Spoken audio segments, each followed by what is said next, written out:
အန်အောဖွယ်လက်ဆောင်တချင်းလေးရဲ့အမူအရာကိုအတူတူလုပ်ကြည့်အောင်နော်အန်အောဖွယ်ဆိုရင်နှလုံးလေးခုန်တဲ့ပုံပေါ့နော်ဘေးဘက်မှာနှစ်ချက်အန်အောဖွယ်ပြီးရင်အန်အောဖွယ်လက်ဆောင်ထုတ်လေးပေါ့နော်ပြီးသွားတဲ့အခါမှာဖျားပြင်ဆင်ထားတဲ့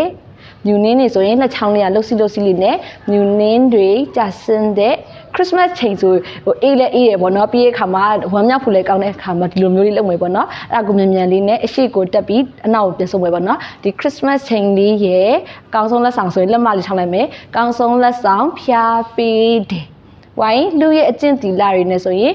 ဘယ်ဘက်လက်ကငွေကြေးပေါ့နော်လူရဲ့အကျင့်တီလာတွေနဲ့ငွေကြေးရဲ့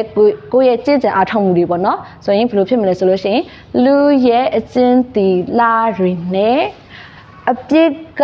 လွတ်ဖို့မဖြစ်နိုင်ခဲ့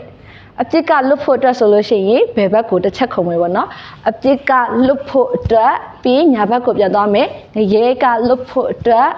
ဖျားပေးတဲ့လက်စာသခင်ယေရှုဒီနေရာမှာညာဘက်လက်ကလေးကအထောင်ကြီးဖြစ်မယ်နော်ဘယ်ဘက်လက်ကကန့်လန့်လေးလေးမယ်သခင်ယေရှုမွေးဖွားခြင်းခံတယ်ပြီးသားရင်တင်နေစနိုးတော့ဖြစ်ပါတယ်တချင်းတန်စင်လေးလာတဲ့အခါမှာတော့သခင်ယေရှုမွေးဖွားတဲ့အမူအရာလေးရဲ့ပြီးတဲ့အခါမှာ Christmas အချိန်ခါရဲ့ပြီးရင်အကောင်ဆုံးလက်ဆောင်ဆိုတဲ့အမူအရာလေးရဲ့လောက်မှာဖြစ်ပါတယ်လို့